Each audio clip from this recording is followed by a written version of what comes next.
আম্মা আম্মা তুমি গ্লাসটা আমাকে দাও, তুমি দুধটা খাবে না, তুমি গ্লাসটা আমাকে দাও। কেন সূর্য? তুমি চুপ করে এনে আমি বাড়াবাড়ি করতে চাই না। আম্মা তুমি না দাও আমাকে। সূর্য, না, তোমার মনে এই ঘটনাটা নিয়ে দোটানা তৈরি হয়েছে, আর তুমি চাও না তোমার আমার জীবন নিয়ে কোনো ঝুঁকি নিতে, তাই তো? আম্মা তুমি তুমি ছাড়ো। আমি সূর্য, তার মানে আমি যা কিছু বলেছি তুমি সেগুলো বিশ্বাস করো তো? তুমি বিশ্বাস করো আমি কোনো মিথ্যে কথা বলছি না? ব্যাপারটা একটা খারাপ জায়গায় যাচ্ছিল, তাই জন্য আমি আমাকে থামিয়েছি। না সূর্য, তুমি না থামালে উনি এই দুধটা কখনোই খেতেন না, কারণ এর মধ্যে তো বিষ মেশানো রয়েছে। আরে বাবা, যে নিজের স্বার্থের জন্য তোমাদের কাউকে রিয়াজ করে না সে। আর তাছাড়া সূর্য, তোমরা কেউ তো ওনার নিজের ছেলে মেয়ে নেই, তাই উনি ঠান্ডা মাথায় তোমাদের সবাইকে শেষ করেন।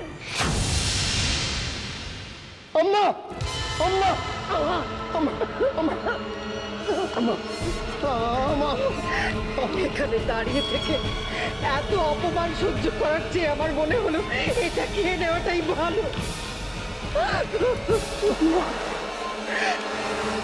দেখ দেবী, দেখ আমি এটা খেয়ে নিয়েছি, আমি মরিনি, তোর চোখের সামনে আমি এখনো দাঁড়িয়ে আছি। এই দুধের মধ্যে বিষ মেশানো ছিল না, কিন্তু তুই যে কথাগুলো আমাকে শুনিয়েছিস দেবী, তাতে বিষ কিছু কম ছিল না। কিন্তু যদি বিষ মেশানো থাকতো এটা খেয়ে আমি মরে যেতাম। কিন্তু তুই বেটা বেটা ও যে আমাকে তিলে তিলে মারবে ঠিক করেছে। বেটা আম্মা তুমি দাও, এটা আমাকে দাও, তুমি শান্ত হও। আম্মা তুমি শান্ত হও।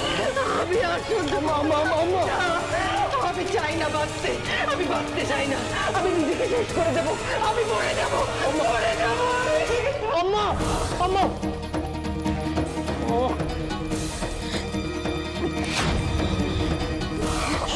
সূর্য, আম্মা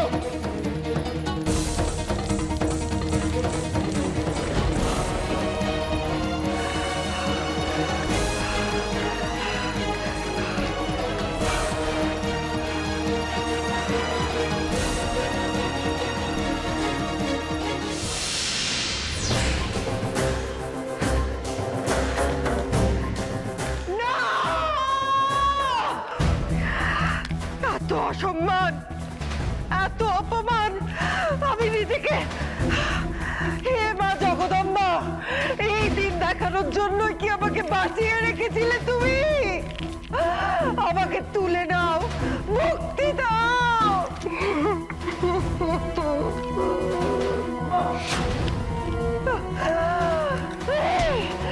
ঠাকুর আমাকে তুলে নাও। আম্মা আম্মা আম্মা তুমি কি আম্মা আমাকে মারা যেতে দাও। আম্মা তুমি কি পাগল হয়ে গেছো?